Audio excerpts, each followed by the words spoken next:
Back, and this time we're following Luke. Probably going to be the most interesting out of them. Let's see if he's really as bad as everybody says. Another long and exhausting day at work, and I still have much to do. Sometimes I wonder why I still bother. I can surely afford to retire, leave the businesses to trusted colleagues.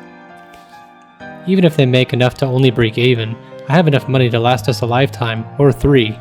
I could send 7 children to college if I had any, not that I plan to. But the problem is obvious, isn't it?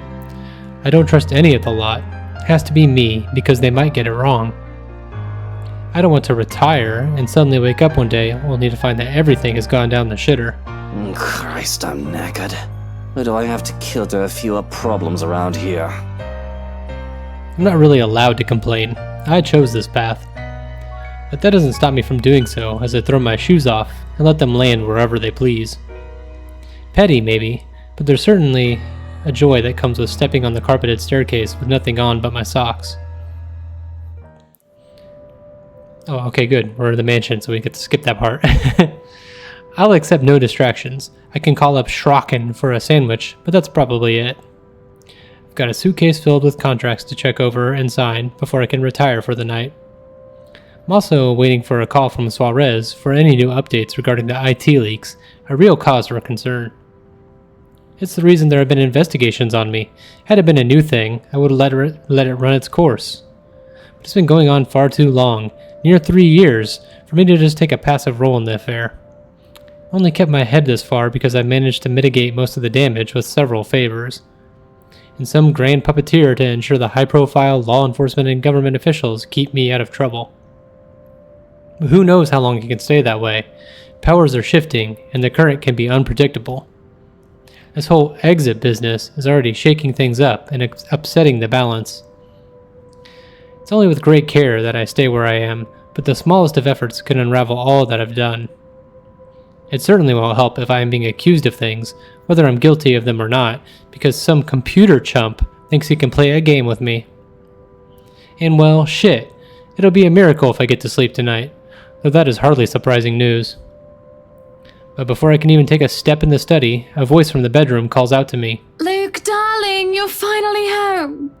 Why don't you be a dear and come in here? And I hesitate for a moment. I do have work to be done, but I suppose greeting my wife as I get home is only proper. I've already been gone for most of the week, unless I needed to be here for work on the house. So with a sigh, I head towards the bedroom. The feelings that came to me as I enter the room are definitely mixed. For one, I am somewhat floored by the sight that greets me. Then there is confusion. Exasperation is strangely there as well. And, as to be expected, there is desire. She is a divine goddess, or rather, she is a horrible temptress. What man wouldn't be attracted by that?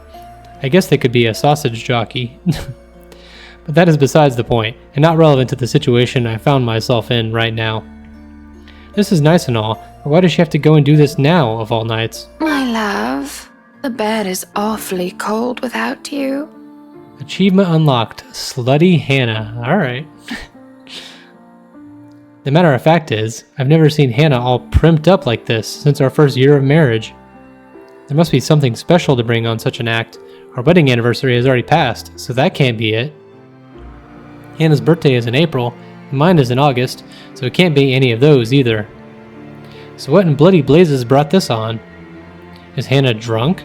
Why don't you just, take a rest? I'll be busy all night. Is that answer too cold?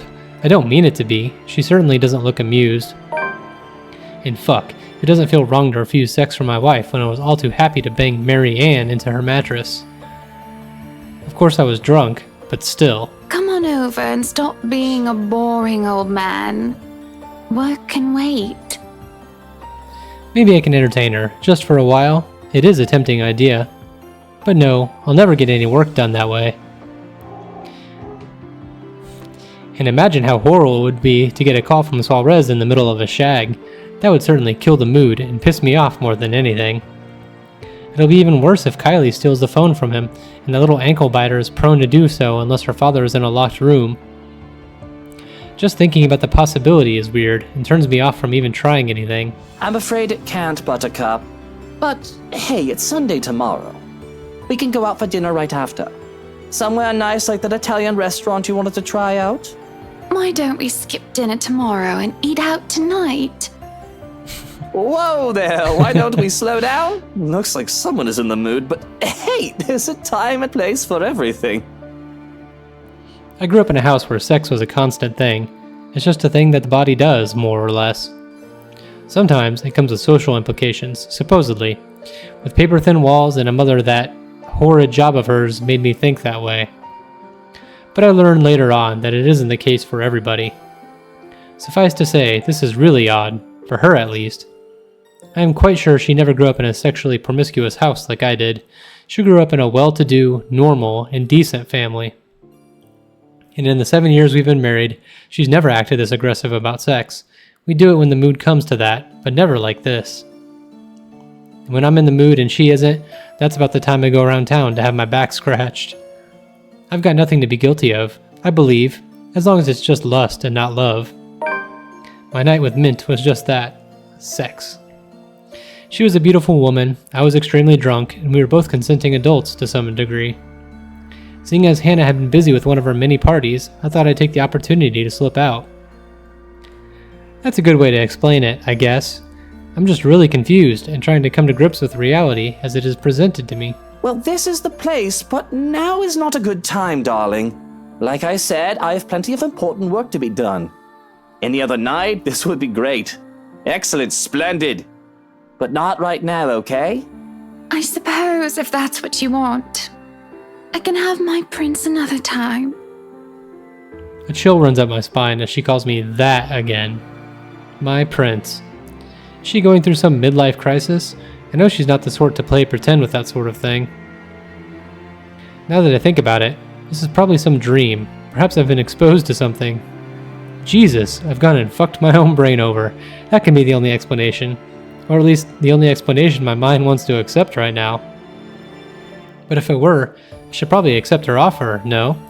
But on the off chance it isn't, I shouldn't. Either choice fucks someone over. Quite literally at that. Yes, that's right. Another time. So if you could put your dress back on. It's really chilly right now, isn't it? You don't want to catch a cold if we're going out tomorrow. Alright. Thankfully, she's done as she's told, which puts this strange episode to an abrupt end. Unfortunately, she had to put her dress back on so painfully and seductively slow, I suspect she knows the things she does to me. As much as I'd like to have the engine running, there are things to be done to make sure we can keep on enjoying a glamorous life as we do now. I'm starting to think you don't find me beautiful anymore. Hey, her eyes look a little fucked up, huh? Let me look here. Yeah, maybe not. But maybe. Is that what brought this on, then? You are an angel. A goddess, Hannah. Of all the flowers in this garden, you are by far the most beautiful and rarest of them all. Every bloke would want to be with you, and every lady would want to be you. I'm sure it goes the other way around, too. I'm lucky to have you, and I don't know how you put up with the likes of me. I'm really sorry, darling, but it really isn't a good time. I don't quite think little Luke is up for some fun yet, just either. Not after the blow he had been dealt by a violent ginger harpy. It does hurt me to see her upset of something I've done or said. It always does. She's also wearing her anime necklace, so that probably is the evil one. One can't always get his or her way, though. At least society would like you to believe in order to soften the blow of disappointment. I don't have to take their side on that, just this once. Pulling her in for a hug and a peck of her cheek, I'm quick to pull away before I change my mind and make it more than that. I can at least give her those. Chin up and smile. You'll get wrinkles frowning like that. And beauty sleep helps. Of course, my prince. I suppose I can do with the sleep. I don't know, those eyes are definitely wrong. That smile just lights up on her. That smile that lights up on her face is enough to make me forget about the oddity that had just transpired. I still don't understand this whole prince thing, though I'll let it slide for now. Seeing her with her golden locks and that silver dress, it almost makes her queenly, with due respect to Her Majesty, of course. Despite that, there's just something off. Hana, before I go, what happened to your necklace? The blue diamond. The fact that she seems confused feels off. Whatever do you mean? Oh, that old thing. It's somewhere in the vanity drawer, I think. And to be so aloof about it? What? But wasn't that from your father? It was a priceless heirloom, to be exact, handed down from one generation of Evans to the next, whether it be to a wife or a daughter of an Evans. I know that Hannah treasures it so, especially after it was given to her with her own mother's passing. Then, what is with that ugly thing dangling around her neck? Looks more like a choking hazard than anything. It was, of course it was. I just thought a change would be nice. I don't think I've seen her wear anything else in its place. A change it is, but not an entirely welcome one at that. I see. I suppose that makes sense. Well, not that it matters, but I like the old necklace better. At the very least, we can have it cleaned and polished while you're not wearing it. Remind me to have that done in the morning. Whatever you wish, my prince. Right. You have a good night then, Buttercup. With a shake of my head, I don't waste any more time than I've done already. Heavy suitcase in hand, I head straight into the study and dive right into the contracts. There's a whole stack of them too, mostly to do with property management. Nonetheless, careful work needs to be put into them with everything else. My attorneys have already checked them over, but I like to be precise. I'm not going to sign if there's even a single line I do not like. It's a long way into the night when a coldness envelops the room. I suspect at first that it's merely the usual chill. But the heaters have turned on as the strange sunny weather that's been gracing us as of late has come to an end. The door is barely open, just by a crack, though I shut it just in case that might help. Satisfied, though not as much as I would have liked, the room still feels freezing. I make my way back to the mess of documents waiting for me at the table.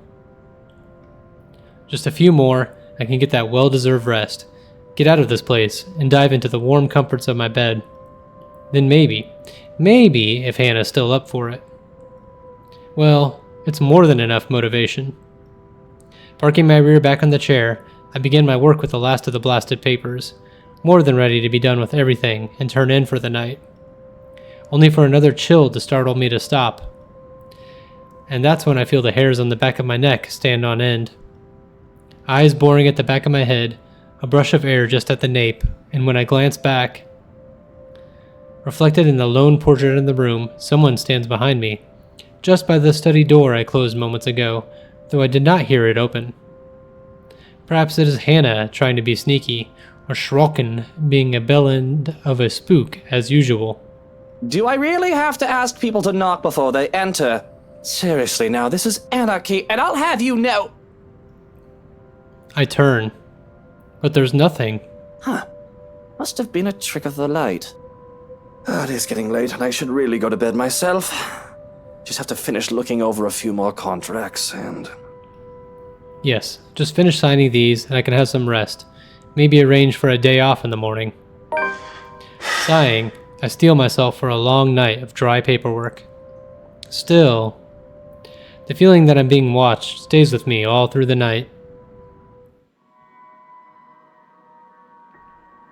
And with the sun rising comes another disturbance, both too loud and too sharp for my tastes. And I have very fine tastes. When the piercing rings of a doorbell reach the study, I'm very much inclined to think the person who built this place lacks any sense to it. Perhaps the only good thing in this is that the ruckus has chased away the kneading guilt from last night's commotion, if only temporarily. Still, it's a bloody annoying distraction. I can tell already that it's going to be a long day. It hasn't even started. Before the racket even lasts another minute, I'm peeling myself off the chair and heading straight for the main door. There will be a murder today if this doesn't let up. How quaint. Seems everything in this blasted universe is intent on getting in my nerves as of late. Gordon Bennett! Only a Nancy would knock at such an ungodly hour! Honestly, I forget who even this is. In the first place, I shouldn't be the one doing this. This is why I hired a valet, for fuck's sakes. Is it Becca? Where's that damn butler when I need him? I'll be honest, if only for today. With the mansion this quiet at this hour of the morning, it's easy to believe those little ghost stories might be real. Oh. But the only horror here is how odd my own wife has been acting as of late. There's no place for fear when another set of problems already burns that fuel. So I wait for another second. When no butler still answers my call, I simply yank the doors open myself, perhaps with more force than needed. Oh, it's Zach. And maybe it should be appropriately there, considering the person on the other side and the hour he dared appear on my doorstep. Even someone with half a brain knows not to disturb anyone this early. Brief confusion quickly gives way to anger, and before the bloody photographer can even get a word in, I'm hurling venom at him. It's less than he deserves, really. Hannah will disapprove, scold me for treating the photographer with such disrespect, if she hears me right now. She seems fond of him, after all, despite beating him only once or twice. He's merely doing his job, she'll say. But she's not here, isn't she? What she doesn't know. You? How the hell did you get in here? What in 7 hells do you want? It's bloody 6 in the morning! Listen, sir, I know this is not a good time. Oh, it's not a good time! Did you even check the clock before coming here? I bet you didn't! This is still my home. My rules also apply to this place, as much as Hannah's do. As simple as that. Unlike you, the ones living in this house need to sleep. It just so happens it's also a person I will never take a liking to. No need for remorse. Come back when people are actually awake, or I'll call security on you. He continues shouting even as I slam the door in his face. What was his little nickname? Minger? Some nonsense about the news lately, though I don't understand most of it. However, with the closed doors muffling the better part of it, and with no ears to listen, his tirade doesn't last too long. Eventually, he leaves, and silence once again fills the room, as it should. In hindsight, maybe I should also call for a psychiatric services. He certainly sounds mental just screaming like that. A suspicious man like him left roaming the immediate grounds? Nothing good can come of it. But if his presence will indeed bring a problem, a sign of bad things to come, I'll probably know soon enough. Worst comes to worst, Schrocken will take care of it, if need be. It's what I'm paying him for. In the meantime, I need rest, even for just a few hours. My lovely wife's still fast asleep when I finally join her in our bed. She feels a bit warm to the touch, too, but it's nothing to worry about, I hope. As odd as she's been acting lately, her company is nice after spending long, grueling hours going through business documents. Then again, it's not like I'd be losing out much if I take a break or two.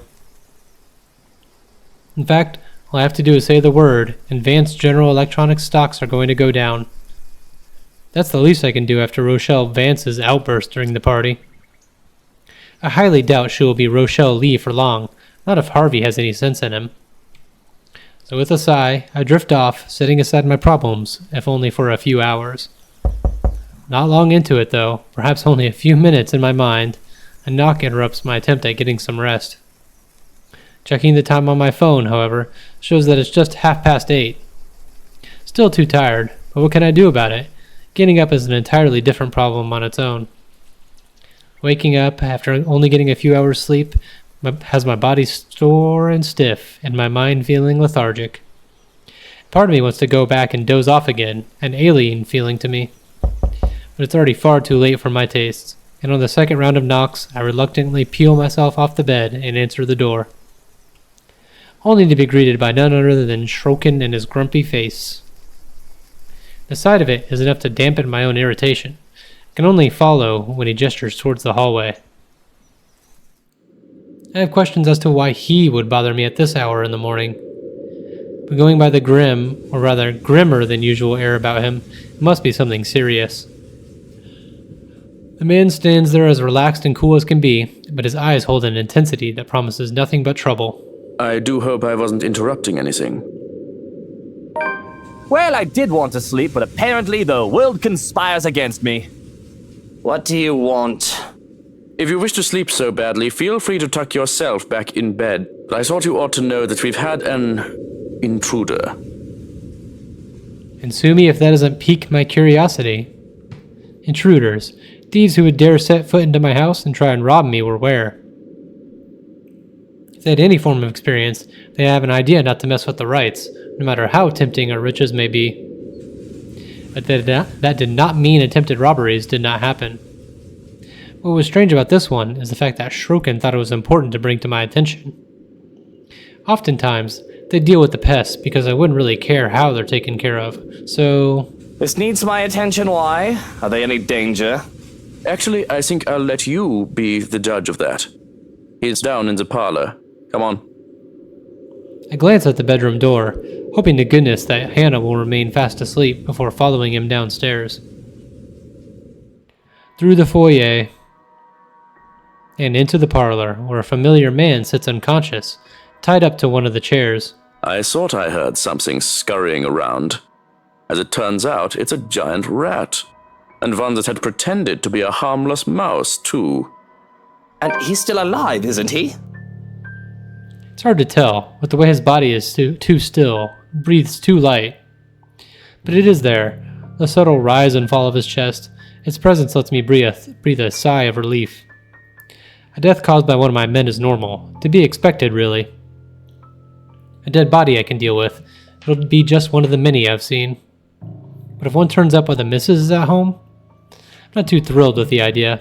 I saw no reason to do more than incapacitate him. So yes, the man is still alive. Of course, that can be remedied if you wish. No, this is fine. He wasn't trying to kill us, was he? If he was wholly unprepared. But I do not think he had such nefarious purposes. He is a big man, but he seems too soft to be a hired killer. A common trespasser or petty thief, maybe. Certainly nothing more. If a petty thief dares to try anything against me, people are forgetting their place. He's to be made an example of. A guy slacks off for once, and everyone thinks they can get away with taking advantage. His thieving ways is going to be a one-way ticket behind bars. It's only as my anger washes away that I realize the sun is starting to rise off into the horizon. And I can only feel annoyance at myself for missing another night of sleep. Call the police then. Let them round him up and bring me some bloody coffee while you're at it. Thankfully, he leaves me to my own simmering as I take one of the free seats, and while waiting for my drink, I find myself staring at this man. I can see why Hannah took an interest in him. I was talking with Zachary, the photographer for Luxury Living. Hannah is nice, but that doesn't mean she befriended every John and Jane from the street. He was a perfect gentleman, Luke. I can't say the same for you as of recent. Look at the man you called a perfect gentleman now, dearest. Look, Luke, nothing will happen. You have to relax. It was just a friendly chat. A friend, who takes advantage of someone who has shown them kindness. Truly such soft hearts could not survive in this world for long. Hannah is only so lucky that I am here for her. Who better to protect her from monsters than the worst of them all? And, as it always does when I'm in such a situation, the power I wield hits me like an unnatural high. It's something else when I can hold a man's life in my hand without resorting to murder. A person is as good as incarcerated the moment I send them Harvey's way. This makes me wonder if I can make Luxury Living grovel, beg for my forgiveness because of the crime committed against me by one of their staff. Deep in my thoughts, stuck in this power trip that rushes through me, I barely notice we have company till Shrokin puts a cup of coffee in my hands. Officer Carl and his colleague are here to collect. They'll want your statement. And, as he says, there are 2 officers by the door. Though I can't even bother to spare them the slightest of glance before looking back at the unconscious gollywog. If they need my statement, I'll give it to their chief. I'm due a visit to a good friend anyway. After my coffee and a bit of breakfast, of course. Once I'm done breaking my fast and after a cool shower, I call for Shrokin to drive me to the police station so that I can give my statement. Through it all, Hannah still slumbers. The way she remains undisturbed, even with the commotion, you'll think she has somehow contracted a sickness of some sort overnight. And true enough, the moment the back of my hand touches her forehead, she's burning up. It's unfortunate there's no time to worry about this, as much as I want to care for her. There's urgent business demanding my attention elsewhere, and with the rest of the staff away, and, well, our marriage may have gone through a rough patch recently, but I still do feel as if I'm neglecting her like this. It doesn't help that the only thing I can do for now is place a cloth dipped in warm water on her forehead and leave a bottle of medicine on her bedside, and instruct Shrokin to schedule an immediate appointment to her physician. I just hope that this trip to the city won't take too much of my time, or further ruin my mood. The ride to the precinct is a quiet affair. I'm in no mood for idle chatter with what little sleep I've had. Not everything is smooth sailing, however, as I soon arrive to the precinct either. But as they say, a smooth sea never made a skilled sailor. Too many S's. It would be more suspicious if everything had gone on without ruckus. It would be more boring, too. Because who doesn't love a good fight and a bit of drama? Nothing quite like beating your opponents down and making them learn who's the boss. If life just slumped over, there would be no point in even trying, but I would be much happier if the trouble life threw at me didn't include ruining my suit. Life, in this case, is that estate agent Lily who had the audacity to throw water at me. You bloody... It's been a pleasure doing business with you, sir. Who even does that? That third world country woman who's gotten too big for her britches, that's who. This is a Zyton X5, and this whole ensemble cost me 40,000 pounds. I could charge her for water damages to the tie alone, and have her begging down on her knees for my forgiveness. That Lily girl, really now, if I hadn't heard the company she works for is closing, I'd talk to her manager and have her fired. A graceful exit into the police chief's room was all I could muster in the face of such an insult. My mood is further soured by the fact that I can still see the rest of the precinct from here. At the very least, Johannes is making himself useful and standing outside the door to make sure no one enters unannounced. And now here I am, dabbing a handkerchief at my wetsuit to no avail. It'd have to be given to one of the maids to clean as soon as I get home. This is just horrible. The interlining is going to pucker and pull. Ugh. But at least it's not wine, I suppose. I'm so sorry about what happened out there, mate. But you know how it is with these officers. All testosterone and ranking. Well, you need to learn how to keep your men in line better, mate. But I didn't come here to talk about these hot-headed daft villains. They could be dead from the neck up for all I care. He has the propensity to forget one tiny detail. I own him. I want to seethe and rage, remind him who exactly the boss is here. I very well can, thanks to the wonders of soundproofing. But the stressed and nervous expression on his face stops me from giving him a tongue lashing. It would really do me no good to be at odds with me, when he proves to be a useful ally from time to time. So I listen when he speaks, focusing on the smell of coffee and cigarettes that filled the room in order to curb my tongue. For now. But boy, when you let a man like Harvey Lee speak, he speaks a lot. Look, all I'm asking is that you be a bit patient with them. You do realize a good chunk of them they aren't with you, so to speak. Bunch of kids who think the police are superheroes or some cock and bull. They don't know how things work around here. Especially that Frey boy.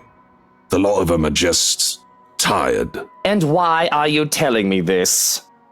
I was going to ask you if you knew anything about it. Perhaps one of yours know. There's been a string of unfortunate incidents as of late.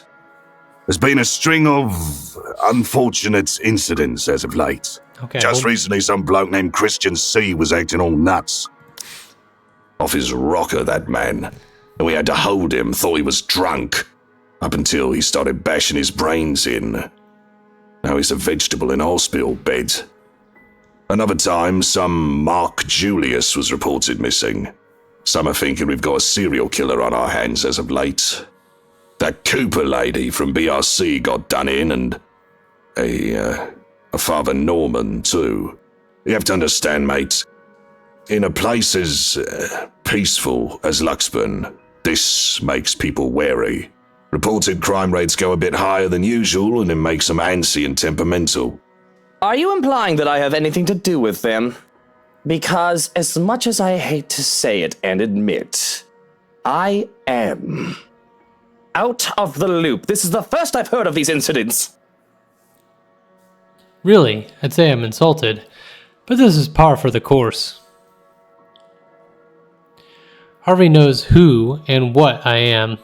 We have a deal of sorts, after all. Crime is always expected in a society with laws and with humans who are allowed their free will. But why not strike a deal with the devil to make sure that said crime has some order at least? Ah, well, that's a shame, I suppose. Figured if we could get any leads, it'd be from you. I can't stop the scoff that leaves me. Can these police officers really be so incompetent? The chief of the damn police force seems to find it amusing, however. Because as far as I can see, whether he believes it or not, he's got it easy in our little deal. He just has to sit back and relax, let me do my thing, and not turn against me while he gets to live a comfy life. But perhaps that's why I haven't killed him off yet. His predecessor to the position wasn't so agreeable. You know, someday I'll stop turning in my own men when they piss me off. And what will you do then? You and your men will all be lost without me. I'll just hope that when the time comes, I'll already be all wrinkly and retired then. It's a play of his, it always is, to act all casual and chuckling at everything like it doesn't faze him. Pretends he's one of those kind, wise old men type, so that people can't bring themselves to be angry at him. But I've seen him drunk off his arse bemoaning his fate, what he's become, though he tries to be as vague as he can, even in his inebriated state. And I've seen the malice that this man is capable of. That's why it confuses me with how he reacts to what I say next. So what is our little gollywog looking at? Now there's never a time or place for that kind of racist talk, son. He cuts me off in a firm tone before I can say anything further. There's steel in his eyes, and he slams his fist on the table when he does. Is gollywog a racist term? I've just been slinging it out there. And I can't help but sigh, realizing that he's gone through one of his self-righteous streaks, rare as they may be. You know our little deal ties up my hands when it comes to a lot of things with you. But I hear that Steele is a good kid, and I ask you at least show a bit of respect. He's a felon. I think I'm entitled to call him what I please. I don't owe him any respect at all. In my pocket, he may be, but he still chose the path of the policeman himself when he was a young man. And I bet it just boils his blood that he has to deal with the likes of me. But I, in turn, hate this side of him that makes him think he's still some do-gooder, some hero of justice. Because spineless fools were useful, self-righteous ones forced me to do away with them eventually. You put plenty of your own white men in jail. I don't see you calling them a white cracker or whatever lingo they have nowadays. And if not respect, you can at least owe the lads some basic human decency. Whatever. But if you gotta stick up your ass about it, I'll concede. He's going behind bars either way, for however long that is. Besides, what does it matter if he's black or white? The color of his skin doesn't change anything about current circumstances. It's a trifle matter to argue over. It's 6 months and a fine worth 5,000 for breaking and entering. Unless you'd be willing to go easy on the guy. Let him bump it down to a misdemeanor and juvenile offense. We'll be giving him probation and charge him for the damages. And that's it? That's it. That's what a white man gets, and that's what he gets too. Unless you're going to stir up a fuss and make a big deal out of this. In case you've forgotten, I do what I want, Lee. I don't even see why you protect the man. He's nothing but a petty thief. And won't that look bad on you? The Luke Wright, getting his panties in a bunch over a petty thief. You said it yourself. He's nothing.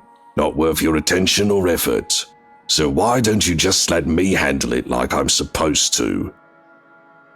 And I do hate to say it, but he's got me there. I hate that all this power comes with a great balancing act. Be too lax, and people will think they could get away with the smallest of things. Be too harsh, and people will... well, they'll not want to work for me for long, and that's never a good thing in the long term. And it shows on me poorly if I were to fuss over such an insignificant little maggot. Now is that all you're here for? Well, there is another thing I want to ask. What? Can't I visit a friend? That detective. Feathers. Should I be concerned about him? He seemed keen. Feathers? Oh, you mean Frey? Nah, he's not really anything to worry about. I got him assigned to your case to make the whole thing believable. The boy's a good detective, one of the best I have on the force, but he won't be able to do shit with all the red tape tying him up. In fact, the higher-ups just took him off your tail. The case against me? I still have one? Harvey, my dear old friend, have you been slacking off? Surely I told you to take care of that sort of thing. Surely it shouldn't have taken you this long. Surely it should be quiet by now on your end. They shouldn't be assigning anything to what's supposed to be a cold case. I doubt you've got anything to really worry about unless you go out there and announce the shit you've done. They don't want to accuse the most powerful man in Luxburn without being 100% sure about things, of course. The way he goes about it so nonchalantly. But it's because of that company problem Suarez been talking about. Can't believe that's still a thing. You think the geek would have figured it out by now? He's supposed to be a computer genius. Don't go blaming me for it. He's the one slacking off if you ask me. Don't you be pointing fingers my way. And has Suarez mentioned anything new about that? You'd have to ask him about it. You know I don't understand half the technical computer mumbo-jumbo the guy goes on about. It's like the guy speaks a whole other language. Which, technically he does, but you know what I mean. Yes, I suppose you have a point. Very well, if you haven't got anything else useful for me, I might as well head home. Get some bloody peace and quiet. I could have some tea. Maybe with some whiskey and a nap. I'll be right as rain. At least one of us should get some good R&R, because it's not like Harvey isn't going to get any. Especially now that his darling wife has left him.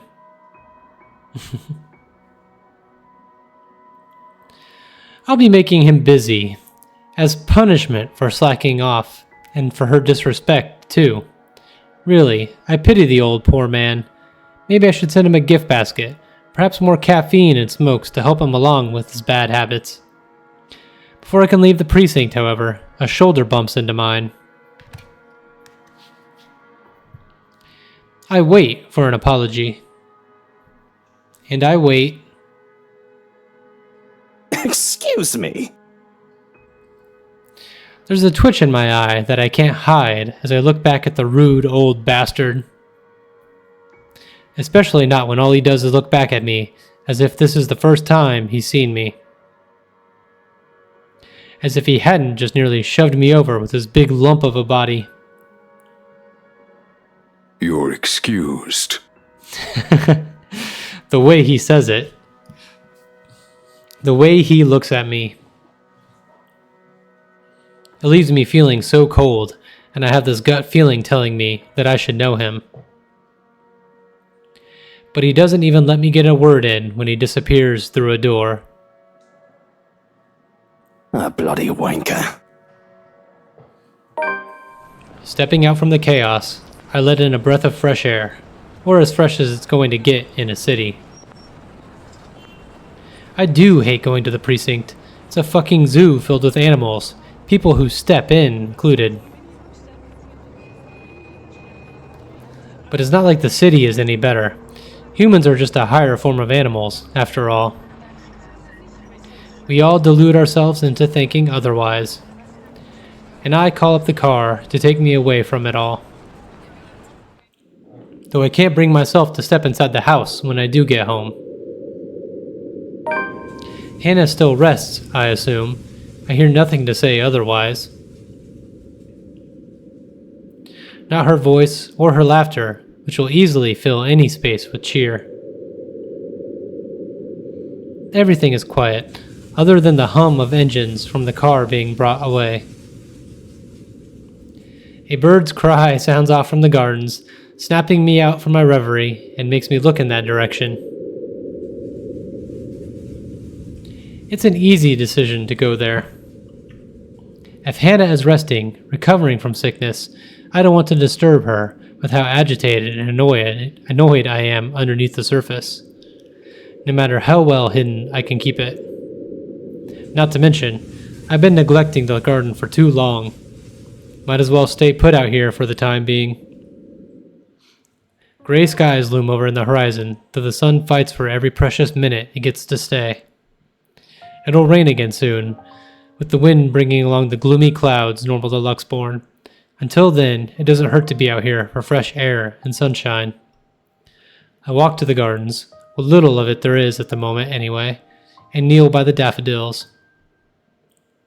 These were the first to be brought here and planted on my request, and if nothing else, they brought in a sense of peace. They were Mother's favorites. Closing my eyes, I lift my chin up to welcome the light that shines upon me. And for a minute, I can imagine myself as one of the flowers, peaceful, blooming, and all too happy to stand in its warmth. Life would be much easier if we were all like flowers, wouldn't it? But I didn't step out here to get all philosophical. I have problems much more practical than figuring out the meaning of life, after all. Too many things have gone on these past few days. And I want to forget about them, even for just a moment.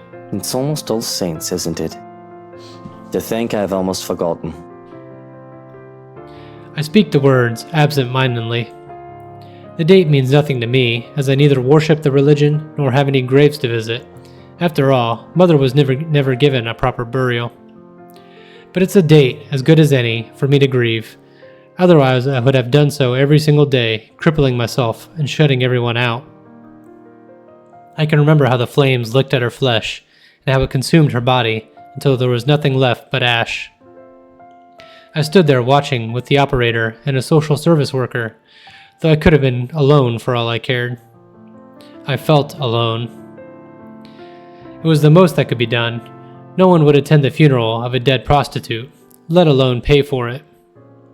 All that is left of her, proof that she had lived, is her name written on the ledger of Luxbourne Cemetery, a lighter, and me. Pulling out the lighter from my jacket, I can't stop myself from flicking it open to stare at the flame and to run my thumb over her name. All in all, it isn't much, but it's something. And it'll be wrong of me to not make something of myself when she'd have given everything to make sure I can become anything I want. Feels like I'm stuck in a nightmare right now. What I would give to have you here by my side, Mother dear. To see you smiling at me. Alive and as beautiful as ever. I'm afraid I'm starting to forget what your face looks like. I've already forgotten the shade of your hair. Eleanor Chandler was a wonderful woman, though not everyone would have agreed. Not everyone had seen past her occupation, past her vices, and her illness. All they saw was a poor woman who sold her body to make ends meet and had a bastard son because of it. They didn't see the mother who worked hard to put food on the table for me, the woman who gave and gave and gave to me while expecting nothing in return. She taught me the merits of hard work, but though I loved her so, I worked hard for myself. I would not be so foolish, so selfless towards people who would never give back. I learned that from the father who plucked me out of an orphanage for his own selfish gain. I pocket the lighter before I can feel the urge to actually set anything ablaze. Considering my close proximity to the flowers, they would be the most likely victim of arson. Just the thought itself is blasphemous. Nevertheless, it doesn't save them from being picked, just enough to make a bouquet of the things in honor of Eleanor. Would you be proud of me if you saw me now, Mother? Maybe. You're always so forgiving. No matter what trouble I got into, more than I deserved. Especially now. It's been a while since I've talked to my mother like this. They say that even when our loved ones have passed on, they stay to watch over us. Though I believe in neither a heaven nor a hell, a hopeful part of me wishes it were true, as ridiculous as the idea is.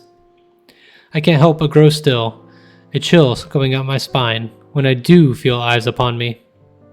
For a while, I think I'm imagining it, but I'm all too familiar with the sensation of being watched.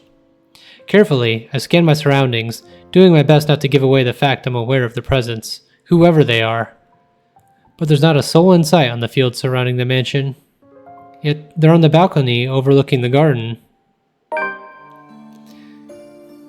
She stands there, and though I cannot see her face clearly from afar, I know she is the one staring at me.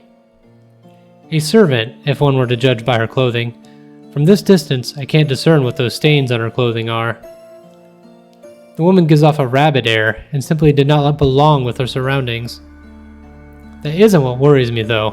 What worries me is that she isn't one of ours. She can't be. Obvious signs of being tattered and dirty stayed aside, there shouldn't be anyone else in the mansion aside from the three of us. And that's the balcony that leads to our bedroom. Forget pretending that I don't notice her. You! What are you doing there? You're not supposed to be there! It's a stupid thing to do, I realize in hindsight, but calling attention to it was a spur-of-the-moment plan. From the height, there's no way she could have jumped off the balcony, and perhaps she would have only been able to sneak in there because Hannah is asleep. Calling out to her would wake Hannah, and at the very least, call Johanna's attention to the matter at hand. I dread to think of any other way she could have gotten there without Hannah calling for us. The woman on the balcony doesn't react, barely even stirs. Probably drug-addled or touched in the head, though that does beg the question of how she even managed to get in there. That changes nothing, of course. It doesn't stop me from running back to the mansion. Shrokin! There's an intruder! In the bedroom! Upstairs! Secure Hannah immediately! Bursting in through the front doors, I'm greeted by Johannes with a kitchen knife in his hands, looking wary and alert. There's a question on his lips for a moment, but he's quick to fall into place, giving me a curt nod before we rush up the foyer stairs. That woman would need to go through us to get anywhere, and between me and the butler, there's no way she's getting away. There's no announcing ourselves as I slam the bedroom door open, expecting to see the worst inside. When we find Hannah simply seated at her vanity without a care in the world, my relief can't be any greater. I don't even question if she's well enough to be moving around yet. But that is soon followed by suspicion and caution. Without a word, I signal for Johannes to search the room for the intruder, even going so far as to slipping into the second bedroom. She couldn't have gone anywhere else, not without getting our attention, not without Hannah noticing. It isn't too far-fetched to think that she may have been coerced to act like nothing is out of the ordinary. If she is being forced to do this, she would be able to tell me without alerting the criminal. We should be ready for such things, after all, being the wealthy, powerful, and influential people we are. And though I hesitate to break her peace, to make her worry any more than she has the right to be, I know that matters of safety shouldn't be taken so lightly. Even if I could just content myself in just watching her. Are you alright, Hannah? There's a moment of silence as she fastens a cord around her neck. With her back still turned to me, she replies as calmly as can be, Of course I am. Why wouldn't I be? Is there something wrong? There's no sign of coercion or deceit. She gives none. Everything looks fine. Seems fine. Hannah says as much. Stepping out onto the balcony doesn't say anything differently. The outside is devoid of any signs of other human life, given with how secluded the property is. Though it is hard to be sure with how the sun is set, trying to locate anyone on the large property by myself would be futile. Whether it is the truth or a convenient lie, one could only assume that everything is alright. And even Johannes is in agreement. There's nobody in the second bedroom or in the closet. It's all clear. Yet I can't fight off the awful feeling that has taken over me. Are you sure? Nobody? Double check. Triple check everything. Check the whole house if you have to. What's going on? What is all this then? He claims to have seen an intruder standing on your balcony. Did you notice anyone here, madam? No, it's just been me. I've not heard or seen anybody else aside from the two of you all day. Strange. The others have been given the day off. There shouldn't be anybody else here. Are you sure of what you saw? Perhaps you were... Yes, I bloody well am sure of what I saw. There was a woman standing there, dark hair and in servant's clothing. Are you insinuating that I am making things up? That I'm going mad? Because if you are, I don't care how competent you've been. I won't have such disrespect directed at me. It's not paranoia if people are out to get me.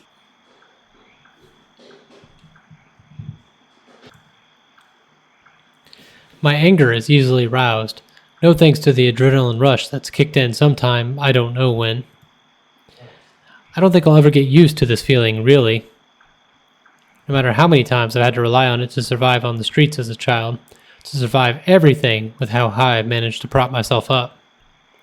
And I take any and all threats towards my person seriously. I'm not implying that you're mad. The occasional hallucination is a completely normal and human experience, as long as it isn't a repeat occurrence. Oh, so what? That was a trick of the light? My imagination? You haven't ingested any alcohol today, have you? A valid question, but... I am not drunk. In my state, I only realize how quiet Hannah has gotten when she doesn't joke about my debatable alcoholism. There's no clever quip or words of fond exasperation. She's only been watching me through all this.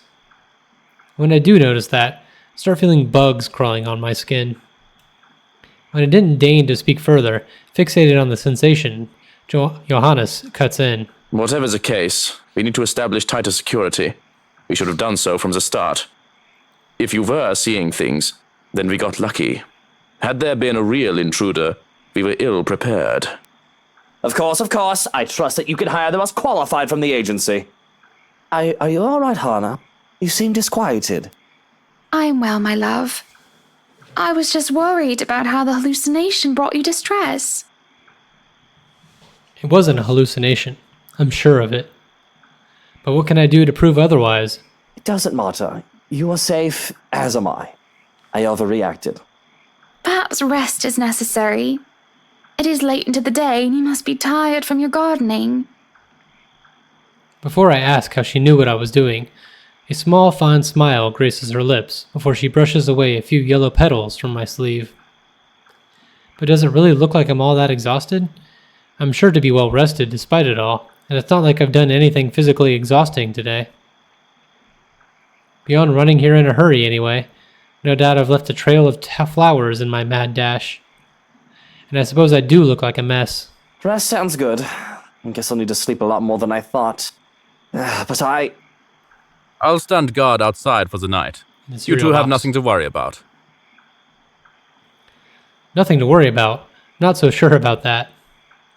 But thinking any more about it isn't going to do anything. Come on then, my love. Off to bed. I have been restless without you by my side. Even then, I can't force away the uneasiness that settles over me. Sleep is hard to attain, and even Hannah's embrace does not help. She's still burning up.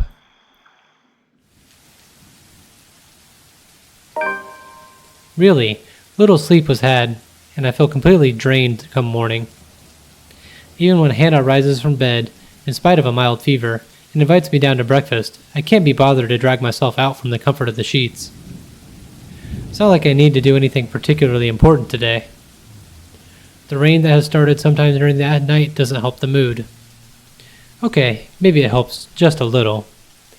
The strange sunny weather has been nice and all, but for it to return as it should, feels like a good sign of things to come. Perhaps things will settle back to normal, and the crazy drama that has gone on lately will die down. The rhythmic pitter-patter of the rain fills the early morning silence with a steady beat. Thank goodness I don't have to be anywhere in a hurry today. I would hate to be caught unawares in this rain. With how it looks outside, it seems like the weather is making up for all the sunny days it has given us with a good old-fashioned downpour. It does let up within a quarter of the hour. However, a day beginning with a cloudburst like this, locals usually take it as an immediate sign. Luxbourne's abysmal weather is back, likely for good. I hope they did a damn good job of fixing this place, because I'd rather not have to deal with leaky roofs. Though Hannah might find humor in it, perhaps ask me to sing in the rain to wear out my anger. I don't like the idea that Realty did a horrid patch job with the place. Hannah technically paid millions for this place. It better live up to the price the Realty company sold it for. Not that it's something she should be fretting about at the moment, when her health's not at its best. Hannah is going to be brought to the hospital for a checkup today, and if anything, I prefer that she focuses on getting better.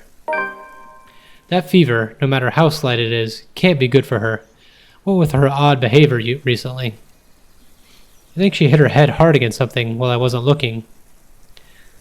Perhaps a proper rest is all she needs, but I'd rather not assume things. I'm a businessman, not a doctor. Wonder of wonders why I even bother agreeing to babysitting duty at that. But here I am, scheduled as today's babysitter for Suarez's brat, once her father drops her off at the mansion steps. But that is a worry for much, much later. If I wish to, I can ask that nobody bother me while I doze off in a cocoon of comforters. But as always, somebody has to be a buzzkill. Are you really going to stay in bed all day? What do you want? It's far too early to deal with your nosiness. You must have been really rattled by what happened yesterday. If you need to talk about it, I am quite qualified in that regard. And you aren't even the slightest bit bothered? Truly? Not even the slightest bit worried?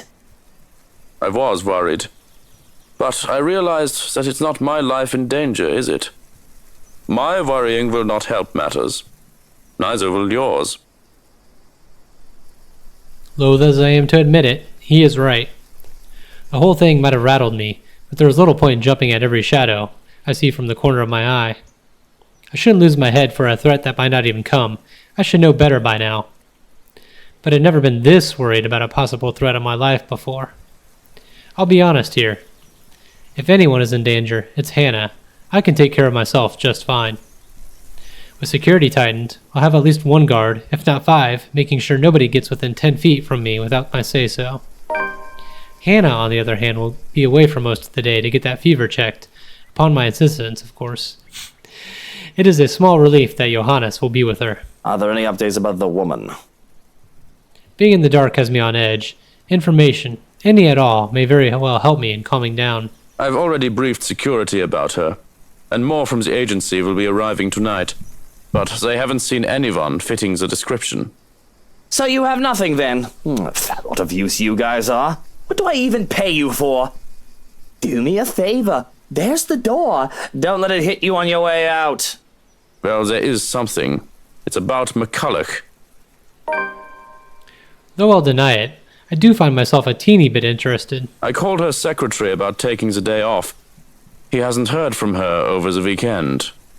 Ever consider she might be putting her paycheck to good use? Probably somewhere out there getting drunk, having a shag. And I envy her for it. As long as she's here for work, what and who she does in her free time is her business. Hell, maybe she's found another client to sleep with. I'll commend her if that is the case. It's a good way as any to make connections and get business. I would be a hypocrite and a liar if I said I didn't get some of my business that way. Scratches the itch, too. That's all well and good, but she's not answering her mobile either. Mr. Parker will be filling a missing persons case with the police, if she doesn't turn up today. Okay, interesting as all this is, why bring this to my attention? If we've lost an interior designer, just find someone else to take her place. If I knew that letting Hannah hire her would bring so much trouble, I would have stopped it at just the sex. The last anyone has seen of her was here, the morning of the party. Your housewarming party. That isn't good news. It wouldn't do for the police to hear of this, and to suspect. It's of little import that I can easily prove my innocence. It is all a matter of principle. Because even the accusation of misdemeanor should not stain my reputation, although maybe it is a bit too late to hope for a squeaky clean one. Besides, it'll be such a hassle to have police poking about the house, looking for a body that doesn't exist. Now, if we're done here, I'd like to go back to sleep and... Where are you? Sorry, bud. Well, there goes any plans of grabbing some shut-eye. Rolling over on my stomach, I can only scream into my pillow. Of course, of course. Ah.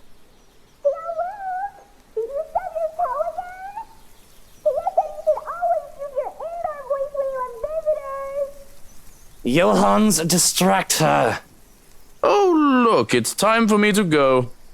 Have fun with your little play date. So long, farewell, and auf Wiedersehen. Goodbye. No, Johans, don't you turn away from me. Keep her busy for an hour. Come on! I have to press my face against the pillow once more to suppress a groan.